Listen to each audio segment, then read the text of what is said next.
in that moment, it really was my aha light bulb moment going, what has been going on here? And it's not that we want to, you know, hide the pain or run away from it or not know that something severe is going in our body. I'm not ever suggesting that. Um, I wouldn't recommend it. It's quite an adventure. But to understand that mechanism, what happens when we are aware and our our that fight flight kicks in, whereas what are the mechanisms that I was using to heal the bone? Welcome back, friends. This is PCOS Unfiltered, the show where we cut through the noise, ditch the quick fixes, and talk about what it really takes to heal from the inside out. I'm your host, Lindsie, nurse, health coach, and a fierce believer that your diagnosis is just one chapter, not the whole story. Today, we're diving deep into the incredible connection between the mind and body with someone who truly bridges science and soul, Paige Turner Gordon. She is a certified hypnotherapist, yoga instructor, and author of the book Pain Reset Without Pills. She's also the founder of a brand new healing studio coming spring 2026 that blends neuroscience, ancient wisdom, and body based practices to help people rewire pain and reclaim their peace. Throughout these episodes with Paige, we'll talk about how your nervous system shapes your healing, what the latest neuroscience is showing about pain perception, and how ancient practices like yoga, breathwork, and hypnosis actually change the brain. So, whether you're struggling with chronic pain, stress hormonal imbalances, or just that feeling of being stuck in your body, this conversation is going to show you that your body isn't broken, it's communicating, and there's a way to listen. As always, the content shared on PCOS Unfiltered, Nourish, Heal, Thrive is for informational and educational purposes only. The views and opinions expressed by the host and guests are not intended to serve as medical advice. Always consult with a qualified healthcare professional before making any changes to your diet, exercise, or treatment plan. The information shared is based on personal experience and expert interviews and is not a substitute for professional medical guidance. Now, let's dive in.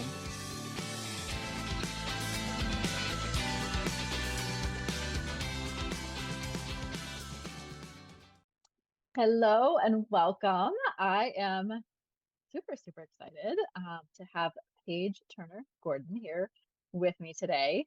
Uh, this is going to be a good one, definitely. I've touched on hypnotherapy before with somebody else, but I think you're going to bring a whole different side of things to this conversation. So let's go ahead and get started and just kind of learn. I want to learn about you and tell all the listeners your story and how you got here, and were there any like early experiences that brought you to where you are today?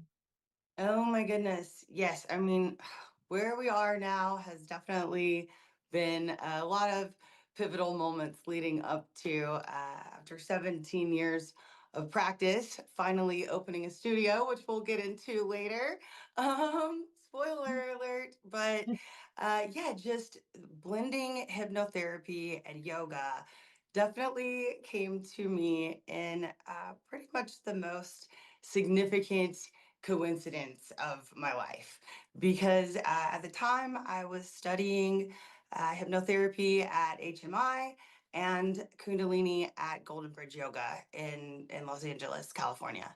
And on the same day, and of course I had to drive across town, but we learned the almost exact verbatim meditation script practice for astral projection.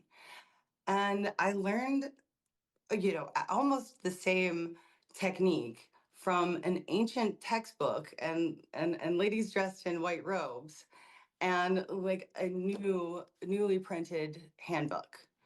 So I just knew at that moment, this is all about mind body connection. These are two practices that have to be accelerating together. So at that point, I took it upon myself to found Hypnoyoga Online and go rogue and kind of travel the world, teaching online, which was not cool at the time. That was 2009.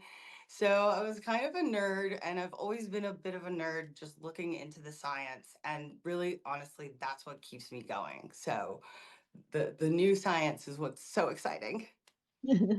That's awesome. So, we'll get more into your book as well later, but what was kind of your big aha moment as well?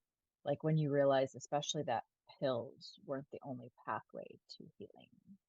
Oh, right. Well, not on purpose. I can tell you that. I can tell you that, not on purpose, because, as I said, there have been a lot of twists and turns and pivotal moments along the way. So this is definitely the next kind of one that started the path towards the seeking the possibilities without pills. I was in Thailand and I was volunteering after Fukushima. So I, was in a very remote area and I decided to do the very cliche thing of being an American who breaks their foot in Thailand. And I was in a very remote area where I just happened to be secluded from any kind of medical imaging, any real advice medically. They let me decide if I had a cast or not. So in my mind, I was under the belief that it was not as severe as it was.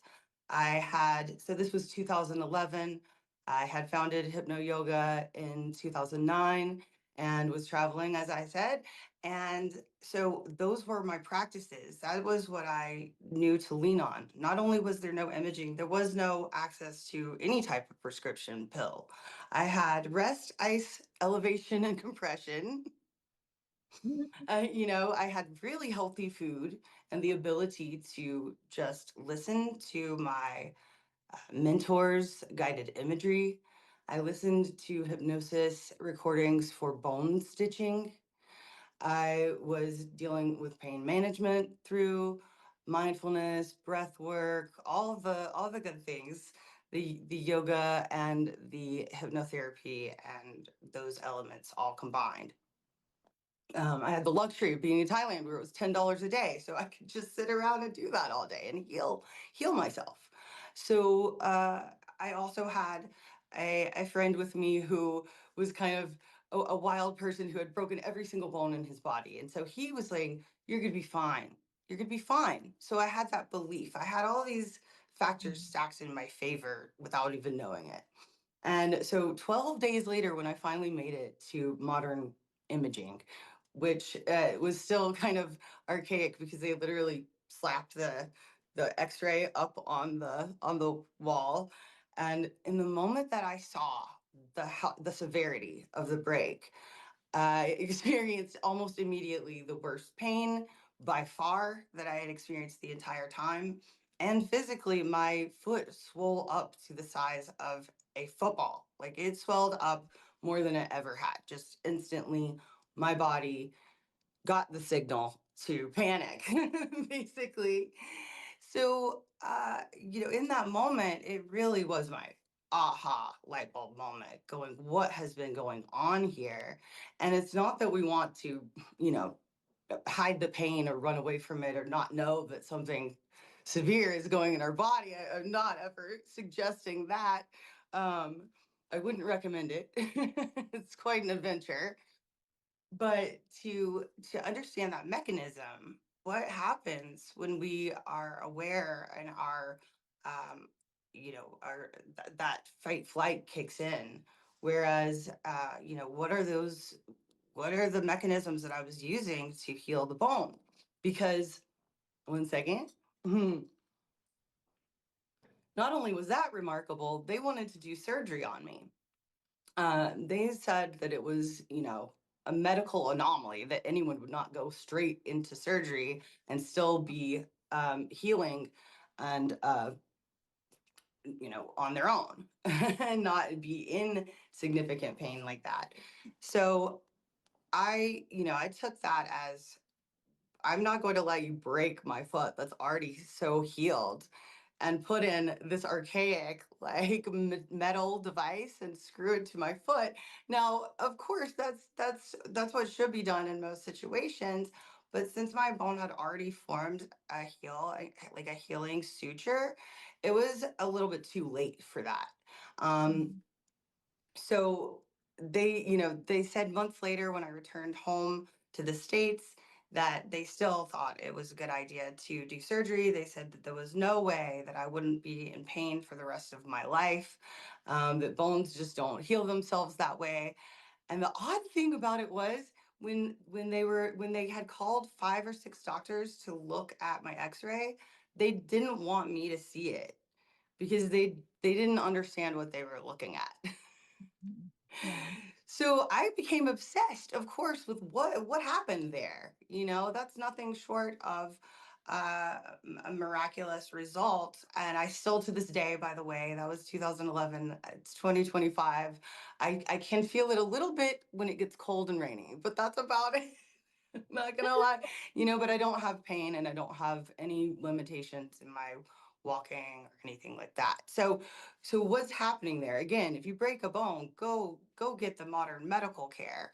But because I was able to experience it from outside and all angles, it was a aha and a quest moment where it's like I still am always seeking to really understand how we access that and how we can help others get there quickest. Yeah. I mean, I love that. I do. I love that. There's so much in the power of the mind that we don't realize. And I see that a lot with a lot of women with PCOS too, because a lot of the times when they're handed that diagnosis, they're told it's a chronic condition and they're going to have to deal with this all of their life. Um, and that's already, got the mind going into that, like, okay, well, then I guess I'm just stuck with this and this is my life from now on. Where if you flip the script, and keep it positive and think, okay, I'm diagnosed with this, but what else is out there? I feel like you can have so many better outcomes. That If is you, so true. Yes, and also with the chronic diagnoses, a lot of times they're looking at that surface symptom, they're looking at the group of symptoms, they're pointing to it in the book, they're saying this is what this is, and then they're medicating or treating it medically from that angle without ever a lot of the chronic and autoimmune diseases and disorders that I see are related to childhood trauma, are related to some type of emotional distress, patterns, unhealthy or repetitive patterns. Mhm. And without ever addressing those, the symptoms are just going to continue to get worse. And then of course, then we've got the meds, and then we've got the symptoms and the side effects of those as well, which we in turn treat with more meds. And it's not that I'm against, better living through chemistry. And I do believe that there are, we won't get into, that there are life-saving treatments out there. Yeah. But that there's such a prevalence of over prescribing and over diagnosing that we have to start treating the whole human and looking at what's going on beneath the surface and not be afraid of looking at ourselves to find the truth and those answers that we have. Yeah. And I mean, I think that's why you and I hit it off so well because, from my nursing days too, and now from what I do, like I've seen both sides of it and completely agree, of course, that yes, we're not looking at the whole person, unfortunately, in Western medicine a lot of the times. And now I can still kind of look at that side of it, the medical side, but I can incorporate more holistically, what I do today. And Yeah, I sure, love that. I respect that so much. I see so many nurses burgeoning out of that, and they love my book too. Like it helps when my feet are hurting and I'm frustrated at the end of the day. Well, that's, yeah. Oh, I remember those days. Yes, Yeah. yes. And now, you have that as a background, which is so incredible because I come from more of like a linguistic and communication studies, like sociological, and you come from more of the medical. So that's so awesome that we're meeting in the middle on the same stuff because this is what science is showing us works, but it's also the practices that have been around for centuries. Yeah, yeah. And it's super important to talk about. I mean, I think for anybody, no matter what avenue you decide, you just have to be educated and know that there is more out there than just maybe the traditional way of thinking, and that you just need to educate yourself and then be able to advocate for yourself for whatever decision you choose. Yeah. Yes, the advocating is a big part of it too, because we feel trapped in our doctor's diagnosis. And like you said, they say, this is what you have now, this is what you're going to live with. You are taking, of course, we're taught to take their word at face value, and that's what we start to believe. And yet, look at how many examples we have of coming out of that, big and small, Yeah, right? exactly. Yeah. Like exactly. My one client, Della, who has given her permission to share her story because she has such a beautiful story to share. She was prescribed antidepressants and told she had depression, chasing doctors, chasing different diagnoses when all along it was long COVID. They just said that statistically speaking, she didn't have long COVID, so therefore she didn't. So just coming out of that and understanding and being even listened to in a real way to address the mind and body, she was able to go back, advocate for herself, know and push for the right answers, and start to get the diagnoses and the medicine more aligned with what she needed. Just So, something simple as that, yeah. Yeah. you know. Wow, what a powerful conversation. I love how Paige blends modern neuroscience with the wisdom of ancient healing, reminding us that healing isn't about fixing the body, but reconnecting with it. If you love this episode, make sure to grab a copy of her book, Pain Reset Without Pills, and check out her online offerings at hypnoyogaonline.com. You'll find everything from mind-body workshops to one-on-one sessions designed to help you reset your nervous system and rediscover what safe feels like in your own skin. And if today's episode sparked something in you, a moment of awareness, a breath of relief, or even curiosity, that's where healing begins. Until next time, remember, your body is not the enemy, it's the guide. I'm Lindsie, and this is PCOS Unfiltered. Nourish, Heal, Thrive.